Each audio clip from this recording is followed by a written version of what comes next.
ইলেকশনের সময় এত বড় ক্ষুধা, এত কিসের ক্ষুধা?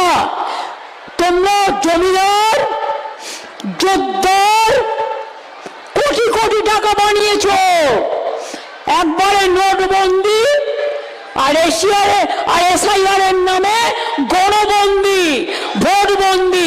লজ্জা করে না? কত মানুষ মারা গেছে বলুন তো, আর কত যাবে প্রাণ, আর কত দিতে হবে বলিদান? থামবে কি বন্ধু? অন্যের প্রাণ গেলে তোমার মন কাঁদে না?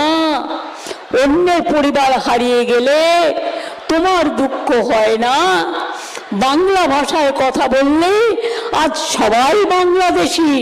বন্ধু, বাংলাদেশ থেকে এসে স্বাধীনতার সময় থেকে যারা ইন্ডিয়ান সিটিজেন, তাদের তুমি কি করে বাংলাদেশি তকমা দাও?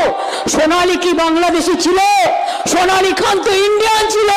তার ইন্ডিয়ান সবকিছু থাকা সত্ত্বেও তুমি একটা প্রেগনেন্ট মহিলাকে পর্যন্ত বিএসএফ কে দিয়ে তুমি পুশ ব্যাক করিয়ে দিয়েছো। সুপ্রিম কোর্ট কাল অর্ডার দিয়েছে ওদের ফ্রি আনার জন্য। আমরা কোর্টে কেস করে আমরা অর্ডার করেছি।